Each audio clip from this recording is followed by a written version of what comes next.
रामनगर गांव में राधिका की शादी अजय से हुए अभी 1 साल ही हुआ था। अजय शहर में मजदूरी करके परिवार के लिए पैसे भेजता था, जबकि राधिका गांव में अपनी सास कौशल्या देवी और ननद रेखा के साथ रहती थी।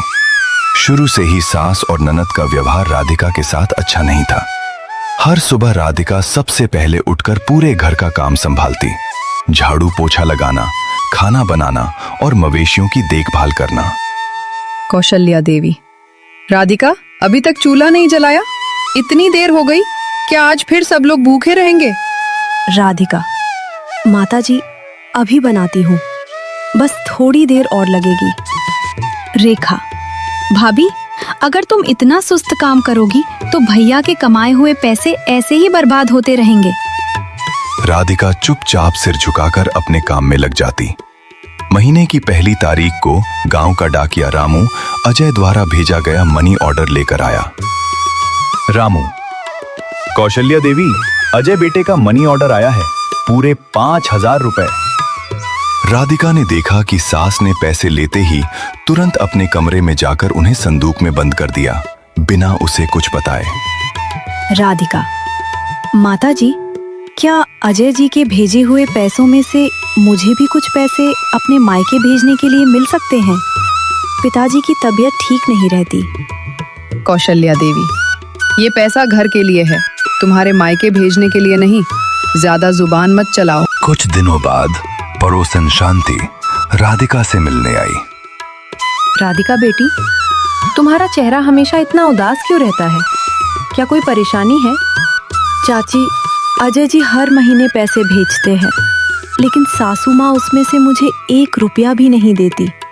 खाना भी अक्सर सबके खाने के बाद बचा खुचा ही मिलता है। ये तो बहुत गलत बात है बेटी, तुम्हें अजय को ये सब बता देना चाहिए। बताती हूँ चाची, लेकिन सासू माँ फोन पर ही उल्टा सीधा बोलने लगती हैं।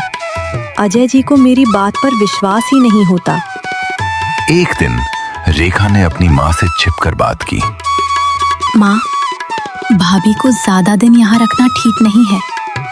अगर भैया की शादी किसी और अच्छे घर में हो जाए तो हमें और ज्यादा दहेज भी मिल सकता है।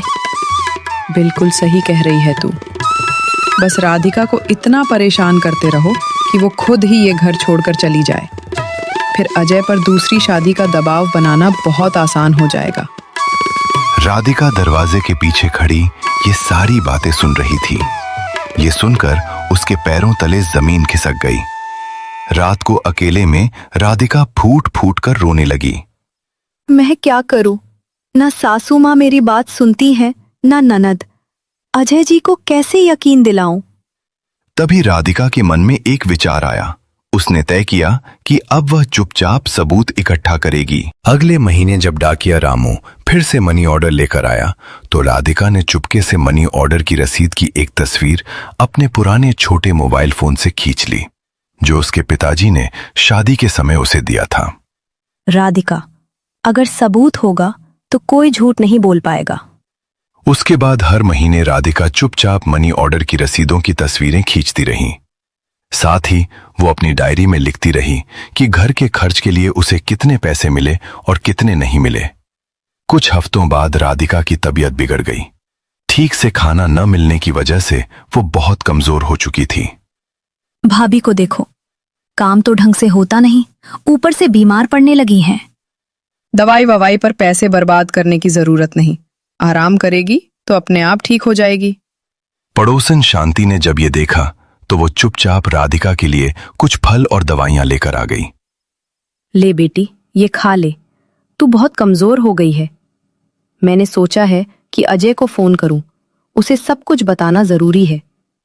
नहीं चाची, अभी नहीं, मेरे पास सबूत इकट्ठा हो रहे हैं, बस थोड़ा और समय दीजिए।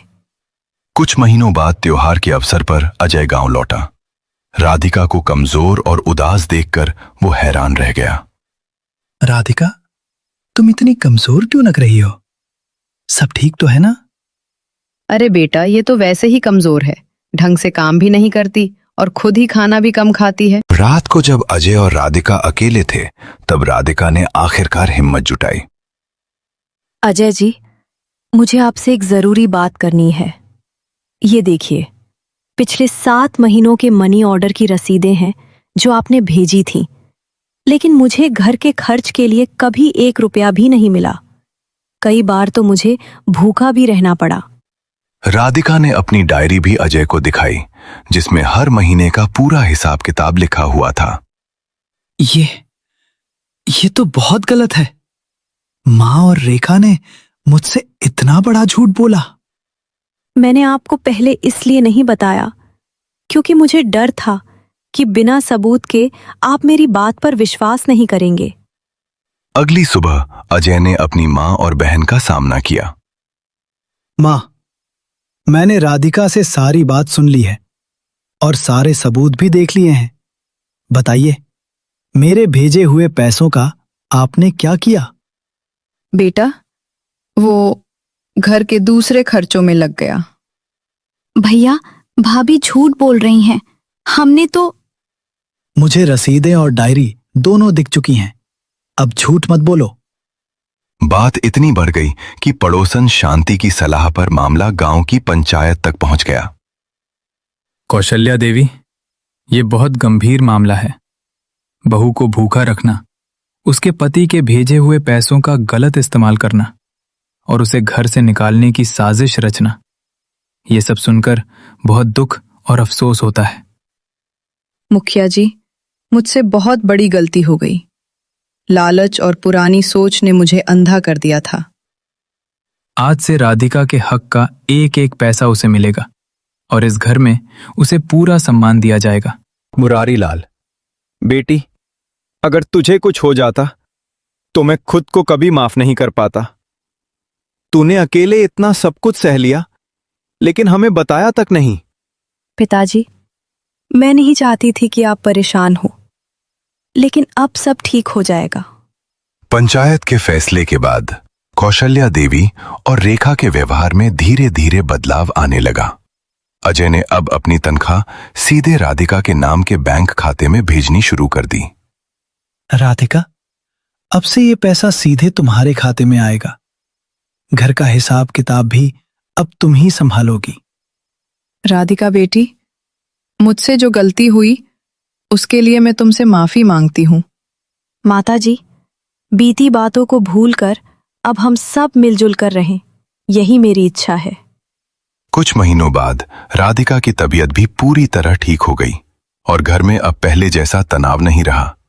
शांति अक्सर मजाक में कहती, राधिका, तूने अपने धैर्य और हिम्मत से जो कर दिखाया वो बड़े बड़े लोग भी नहीं कर पाते।